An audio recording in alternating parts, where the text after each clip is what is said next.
Hoy he decidido llamar a este mensaje, como veis en pantalla, la conclusión final de nuestras oraciones, porque hoy llegamos sin lugar a dudas a la conclusión y veremos cuál debe ser y cuál es la mejor, que según Jesús nos enseña.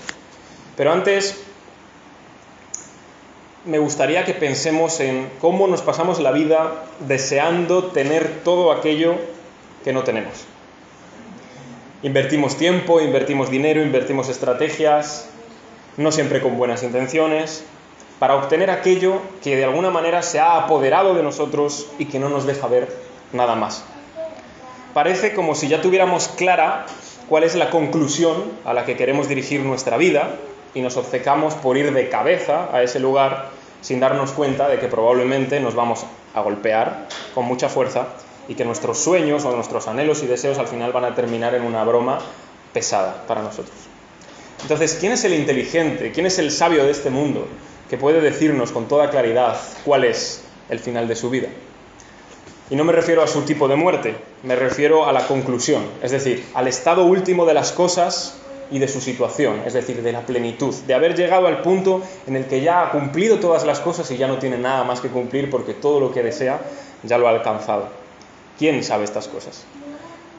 Pasamos la vida, como digo, buscando cumplir todos nuestros deseos, pero ¿quién puede decir con rotundidad que ya no tiene nada más que hacer o que ya no quiere hacer nada más? Algunas religiones orientales, sobre todo en budismo e hinduismo, nos dicen que la solución es deja de desear y dejarás de sufrir. El problema es que dejar de desear ya es un deseo en sí mismo. Y como digo, hoy llegamos a la conclusión de nuestra oración, de la que Jesús nos ha enseñado y que conocemos como el Padre Nuestro. Y quería llamar a este mensaje así como digo, porque vamos a meditar cuál es el fin, no el fin último, sino la conclusión, el punto en donde culmina, en donde llega a lo máximo del esplendor esta oración que nos enseña Jesús, por tanto también todas nuestras oraciones, el lugar a donde van a ir a parar, donde van a cumplirse definitivamente. Entonces, vamos a leer este texto, voy a volver a leer el Padre Nuestro otra vez entero para que nos lo aprendamos, si es que no nos lo hemos aprendido. Lo leeré entonces desde el 9, pero terminaremos en el 13. Dice así: vosotros pues oraréis así: Padre nuestro que estás en los cielos, santificado sea tu nombre. Venga tu reino, hágase tu voluntad como en el cielo, así también en la tierra. El pan nuestro de cada día, dánoslo hoy, y perdónanos nuestras deudas, como también nosotros perdonamos a nuestros deudores. Y no nos metas en tentación, mas líbranos del mal. La parte de hoy, porque tuyo es el reino y el poder y la gloria por todos los siglos. Amén.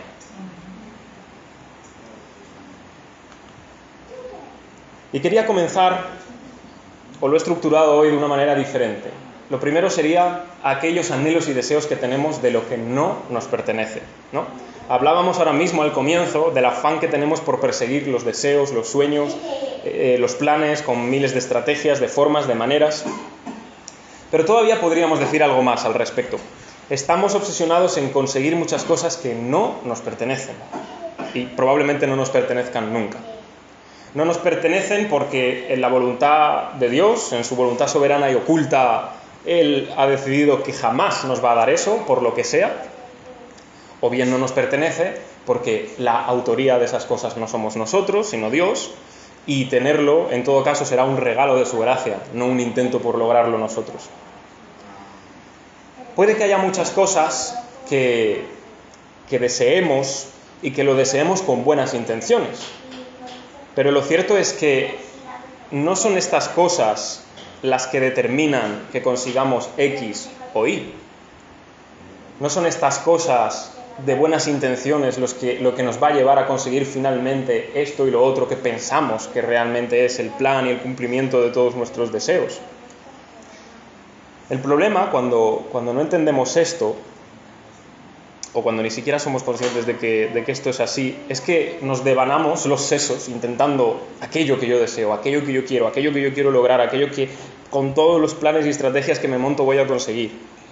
Y hacemos como un tipo de negocio para lograr aquello que nos afana, ¿no?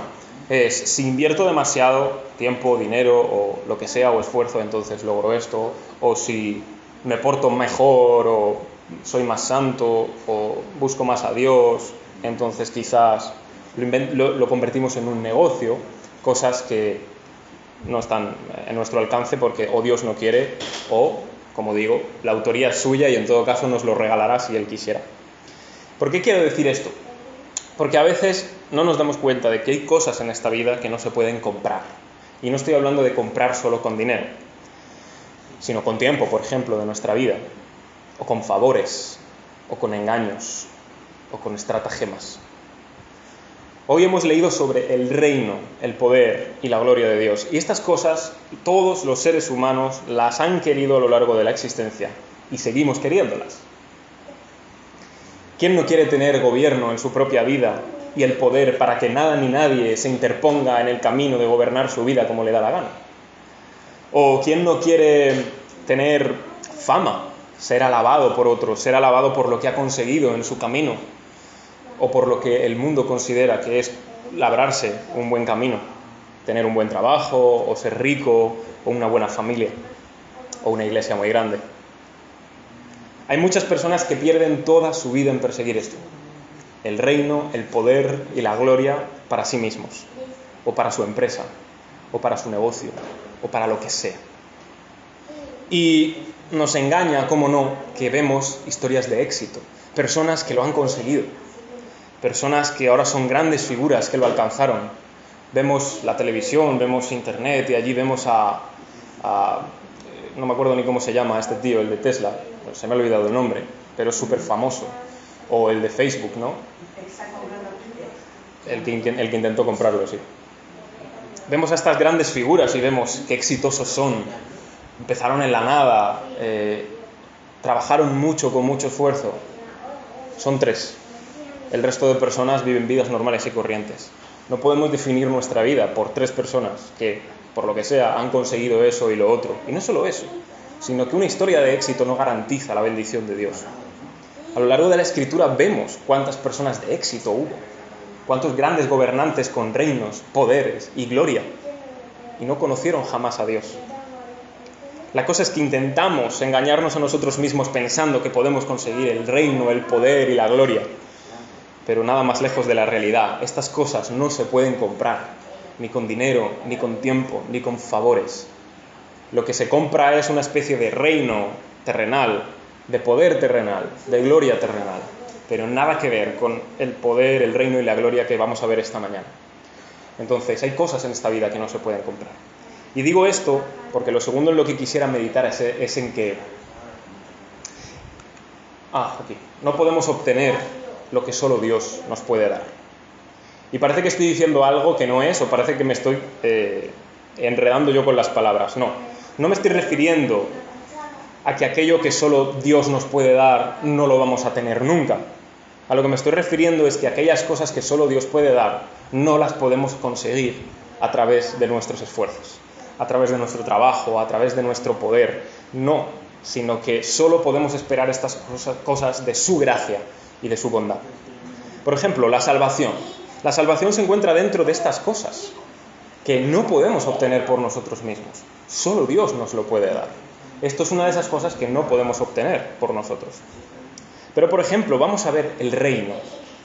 En Daniel 4, 17, allí nos dice, Nabucodonosor se da cuenta de una cosa, dice, el Altísimo gobierna sobre el reino de los hombres y a quien Él quiere lo da. O sea que el reino es algo que los hombres en realidad no obtienen por sí mismos, sino que Dios lo da. Y Él pone y quita reyes, independientemente de si son o no son creyentes. Él los pone y los quita. Luego, si hablamos del poder, es algo que también solo viene de Dios. Por ejemplo, el poder de su Espíritu, que además es prometido a aquellos que creen en Él. En Hechos 1:8 se nos dice, pero recibiréis poder cuando haya venido sobre vosotros el Espíritu Santo. O sea que el poder de Dios no se puede conseguir por nosotros mismos. Nos tiene que dar Él. Pero ¿qué podríamos decir de la gloria o de la fama? Le dijo Dios a Abraham, haré de ti una nación grande y te bendeciré y engrandeceré tu nombre y serás bendición. Tampoco fue algo que él pudo lograr o conseguir por sus propios medios, no la que Dios da. Cuando perseguimos todo esto, por el puro afán de poseerlo, de tenerlo por y para nosotros, nos vamos a topar siempre con un muro infranqueable que no se puede traspasar, que no se puede atravesar, y en todo caso de que lo podamos traspasar, podemos tener muy en consideración que quizás sea un juicio de Dios contra nosotros. Si hemos conseguido atravesar esa pared por nuestra terquedad, Él puede juzgarnos y darnos ese reino y poder y gloria que buscamos por nosotros mismos para que fracasemos y fallemos. Pero una última cosa que quiero decir respecto a esto de los anhelos que tenemos y que no nos pertenecen, es que lo que somos y tenemos no dura para siempre. Esto lo sabemos todos, creyentes e incrédulos, parece ser algo de sabiduría popular. Lo que tenemos y somos no dura para siempre. Ahora bien, vivimos como si de verdad no lo entendiésemos, porque pensamos que todavía nos queda mucha vida. Pensamos que todavía viviremos hasta 90, 100 años. Pensamos que a lo sumo la máxima enfermedad que tendremos será un resfriado. Pensamos que vamos a estar aquí una esperanza de vida inigualable que nadie otra persona tiene. Nos engañamos a nosotros mismos cada día cuando decimos hasta mañana, o mañana haré esto, mañana haré aquello.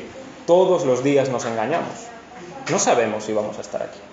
Por eso Santiago da un buen consejo, ¿verdad?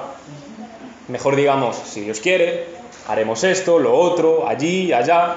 Tendremos muchos planes, pero si Dios quiere saldrán, si no, nada.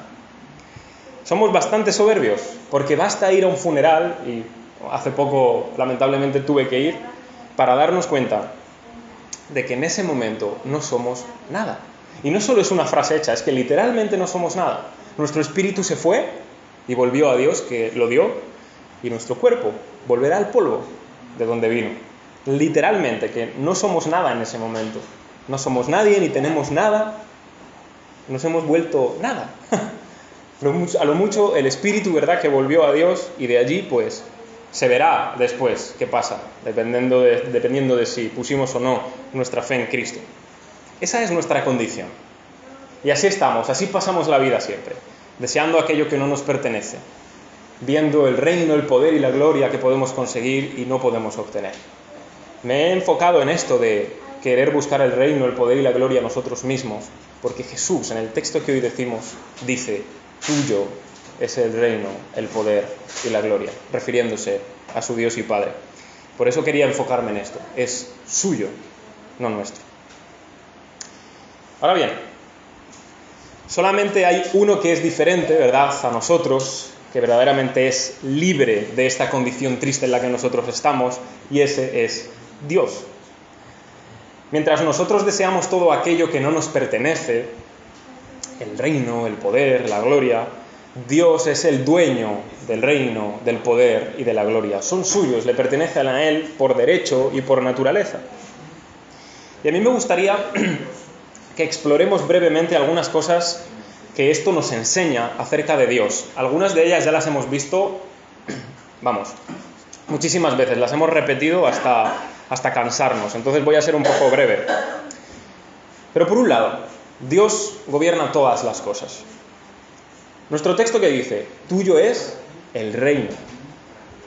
Y ya hemos dicho que cuando nos referimos al reino de Dios no nos estamos refiriendo concretamente a un lugar o a una especie de sitio donde hay un palacio o algo así, sino que el gobierno de Dios, el reino de Dios, tiene que ver precisamente con que Él, nunca mejor dicho, gobierna sobre el hombre, sobre su voluntad y sobre sus deseos. En especial cuando el hombre se entrega a Dios, se rinde a Él y entonces su corazón es transformado, ¿no? Entonces gobierna sobre la voluntad de ese hombre. Claro, la diferencia, pues, como digo, está entre aquellos que reconocemos ese reino de Dios o hemos tenido la gracia de poder entender su reino, y de aquellos que lo rechazan, de aquellos que dicen no tener nada que ver con ese reino, que no quieren que reine sobre ellos y sobre todo el destino final de cada uno, ¿verdad?, de cada grupo. Ahora bien, aunque haya gente que lo reconozca y gente que no, su reino sigue estando presente. Su reino no se elimina, su reino no queda desvalido y en ruinas simplemente porque alguien lo rechace. sino que gobierna el Señor sobre esas personas que son incrédulas de una manera diferente. ¿Cómo? Dejándolos en sus propios caminos, acumulando sobre ellos ira para el día final. Pero gobierna igual sobre ellos. No se les escapa la vida de nadie. Es diferente la manera en que gobierna, simplemente. Hablando acerca del poder de Dios, decimos que este es soberano. Y con poder nos referimos a la fuerza, a la capacidad que Dios tiene intrínseca por naturaleza, ¿verdad? Para hacer todo lo que Él se propone, todo lo que está en su mano, todo lo que desea, todo el poder es suyo. No hay nada que se pueda sobreponer a este poder. Y el poder de Dios, como digo, es soberano por eso, porque Él es el que maneja la situación. Él es el que dice esto o lo otro, o el que sana una enfermedad, o el que hace un milagro. A lo largo de las Escrituras lo vemos, ¿verdad? Y principalmente es el poder de su Espíritu, porque por el poder de su Espíritu creó todas las cosas, pero también las renueva. También por el poder de su Espíritu convence de pecado a los hombres, transforma el corazón de aquellos que todavía no creen en Él, como digo, sana o hace prodigios o señales o milagros a través del poder de su Espíritu. Recordemos aquella vez en la que Jesús está caminando y la gente lo oprime y una mujer lo toca y Él dice: ¿quién me ha tocado? Y sus discípulos: maestro, estás oprimido y dices que quién te ha tocado. Ya, pero yo sé que alguien me ha tocado porque poder ha salido de mí. Entonces a ese tipo de poder nos estamos refiriendo que es de Dios, de propio suyo de Él, ¿verdad? Entonces su poder no puede ser resistido por ninguna autoridad, porque no hay otra autoridad sobre su poder, ¿verdad? Y nada tiene que ver con el poder delegado que los seres humanos tenemos. Su poder, digamos, es algo natural, que sale de Él, que emana de Él. El poder que los hombres tenemos es un poder delegado, es un haz esto, o sigue esta norma, o sigue esto, o tienes que conseguir lo otro. Pero es un poder, no es propio de nosotros. Y por último, esto, que la gloria de Dios es inaccesible, ¿no? La palabra gloria en las Escrituras es muy difícil de entender. Ya sea en hebreo o en griego, significa el peso, la fama, el renombre, la luz, la majestad, la belleza, la buena opinión, la grandeza del ser de Dios. Significa todas estas cosas y más, ¿no? Es muy difícil entender realmente qué es esto de la gloria de Dios. No lo podemos entender hasta el día en que estemos en la gloria de Dios, pero, aunque son ideas muy abstractas para nosotros, nos podemos hacer una idea más o menos de lo que esto significa, ¿no? O sea, el hecho de que no podamos definir la gloria de Dios no nos quita que podamos entender qué grande es, qué excelso es, qué brillante es, qué glorioso es, ¿no? Es algo que no podemos acceder, es algo que está tan lejos de nosotros, que se diferencia tanto de nosotros, que con nuestra vida no podemos, a riesgo de morirnos, entrar en esa gloria. De hecho, a lo largo de la Biblia vemos un montón de personajes, de hombres que pudieron ver algo de la gloria de Dios y lo que eso significó. Por ejemplo, Moisés solo pudo ver las espaldas, dice, de Dios. Esa manera que tiene la Escritura de hablar tan antropomórficamente, solo vio las espaldas, no podía ver su rostro glorioso, a excepción de morir. O nos encontramos también pues con aquellas visiones como las que tenía Isaías, donde en cuanto ve la gloria de Dios sabe que él es un hombre pecador y va a morir.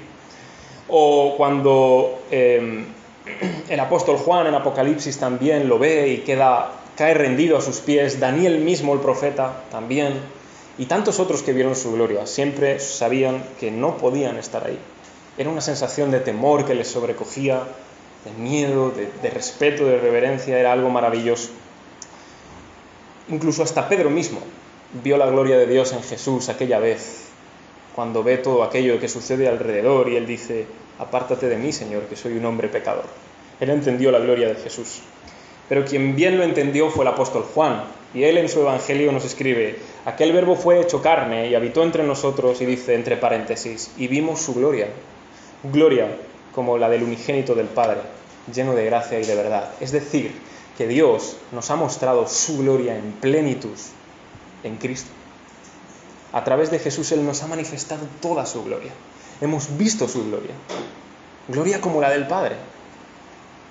O sea que no podemos esperar mayor gloria que ver a Cristo mismo con nuestros propios ojos, porque allí todo el esplendor de Dios se manifiesta. Y por último, como no, hablando del Señor Jesús y hablando de aquellos anhelos que tenemos por desear lo que no nos pertenece, viendo la majestad de aquel al que todo le pertenece, vamos al lugar en donde las cosas se encuentran, a través de Jesús y de su Iglesia, porque allí hay una pertenencia mutua entre Él y nosotros. Nos hemos estado centrando, como digo, en lo que no nos pertenece, ¿verdad? El reino, el poder, la gloria. Pero cuando fijamos nuestros ojos en Jesús, nos damos cuenta de que sí hemos recibido ese reino, ese poder y esa gloria en la Iglesia. No es nuestra, nada de estas cosas, pero la hemos recibido. Lo primero que puedo decir es esto, que el reino de Dios nos viene solamente por Jesús. Y puede que lo sepamos ya hasta aburrirnos, hasta la saciedad. Pero el Evangelio nos lo recuerda una y otra vez. Cuando Jesús viene, lo que empieza a predicar es: el reino de Dios se ha acercado. Y esto es muy importante, porque los judíos llevaban esperando el reino de Dios años. La promesa estaba hecha a David. Habrá uno de tu descendencia que se sentará en tu trono y reinará para siempre. Llevaban esperando siglos que venga ese rey. Y cuando de repente viene Jesús, Él empieza a decir: el reino de Dios se ha acercado. Y se ha acercado conmigo. O sea, lo que está diciendo es mucho más amplio. Es: yo soy el rey. Yo soy el hijo de David. Yo soy la promesa. Todos los días tenemos que recordarnos: el reino de Dios se ha acercado a nosotros a través de Jesús. Es la promesa hecha al rey David, es la promesa hecha a todo un pueblo, a esa descendencia que es Jesús mismo. Y si nosotros lo disfrutamos y lo gozamos es porque entendemos que estábamos huérfanos de ese rey y ahora vivimos bajo ese reino de Dios. Lo que eso significa para nosotros, que Dios gobierne sobre nosotros, su voluntad sobre nosotros, sus promesas sobre nosotros. Así que Él está dispuesto a obrar una y otra vez, constantemente en nuestro corazón, para que nos volvamos a Él, para que con sinceridad nos arrepintamos a Él, para que con toda sinceridad tengamos fe en aquel que quiere dirigir nuestra vida según su buena voluntad. Eso es así de importante, el hecho de que el reino de Dios haya venido a nosotros.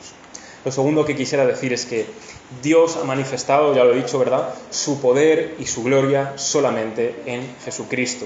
Hemos leído el texto de Juan ahora mismo, ¿verdad?, donde decimos que vimos su gloria, pero incluso el Señor, antes de morir, cuando está en oración, le dice al Padre: glorifícame tú al lado tuyo, con aquella gloria que tuve contigo antes que el mundo fuese. Jesús tenía esa misma gloria con su Padre. Lo sorprendente de esto, de la gloria de Dios, es que es inaccesible y majestuosa para nosotros, pero esa gloria se ha acercado a nosotros. Nosotros no nos podíamos acercar a ella, pero esa gloria viene y se acerca. A través de la persona más preciosa que haya podido pisar este mundo y que lo pisará, y ese es Jesús. Su gloria ha venido a nosotros cuando nosotros no podíamos ir a su gloria. Así que su poder, sin lugar a dudas, es también claramente manifestado en medio de la vida de Jesús, en su obediencia, en su muerte, porque su poder nos ha salvado del poder, del pecado, de la muerte, del diablo. Su poder es mucho más eficaz y fuerte que todas estas cosas. Y por último, esto nos conduce pues al centro de toda nuestra fe, que por la cruz de Jesús tenemos vida eterna. Vimos cómo nada de lo que tenemos y somos nos pertenece realmente, ¿no?, sino que todo es de Dios, porque nuestro texto dice: tuyo es el reino y el poder y la gloria por todos los siglos. Amén. Pues ahora en Cristo Jesús, tanto el reino como el poder y la gloria son nuestros. Son nuestros no porque nos pertenezcan, sino porque hemos sido unidos a Jesús por la fe. Ahora somos suyos, tan suyos que estamos en Él y Él en nosotros, al igual que Él en el Padre y el Padre en Él. Por tanto, el reino, el poder y la gloria también son nuestras. De tal manera que leemos en Apocalipsis que Él nos ha hecho un reino, o reyes, depende de cómo se traduzca. Un reyes y sacerdotes o un reino de sacerdotes. El poder que Él nos ha dado es el de su Espíritu. La gloria, sin ir más lejos, es la que vamos a tener con Él. Vamos a estar en su gloria. Y nuestros cuerpos van a ser, como dice el texto, glorificados, con el mismo cuerpo que el Señor Jesús tiene en su resurrección. Por tanto, todas estas tres cosas nos han sido dadas ciertamente no en plenitud como si fueran nuestras, sino por participación, porque vamos a participar y ya estamos participando de su reino, de su poder y de su gloria. ¿Cómo podemos entrar en esto? Por la fe, sin la cual no vamos a poder ver nada de esto, sin la cual no podemos agradar a Dios. Por tanto, hemos de poner nuestra fe en Cristo Jesús para que el reino, el poder y la gloria que son de Dios también nos sean dadas y sean para nosotros. Esta es la conclusión del Padre Nuestro hoy. Tuyo es el reino y el poder y la gloria por todos los siglos. Esta es la conclusión no solo del Padre Nuestro, esta es la conclusión de todas nuestras oraciones. Cuando oramos, esta es la plenitud y el cumplimiento de todas ellas. Toda oración debe conducir a tuyo es el reino y el poder y la gloria. Si nuestras oraciones no conducen a esa plenitud, nuestras oraciones probablemente no sean oídas. Y si son oídas serán para darnos aquello que tanto queremos como un juicio, como aquellas veces en las que el Señor, harto de lo que su pueblo le pedía, les dio lo que querían, pero para mal. Por tanto, esta es nuestra conclusión. Y no es solo la conclusión de nuestras oraciones, es la conclusión de nuestra fe. Es la conclusión de que somos cristianos. Ahí es a donde queremos ir, al reino, al poder y la gloria de Dios. Por tanto, aquí termina nuestra serie, nuestra meditación.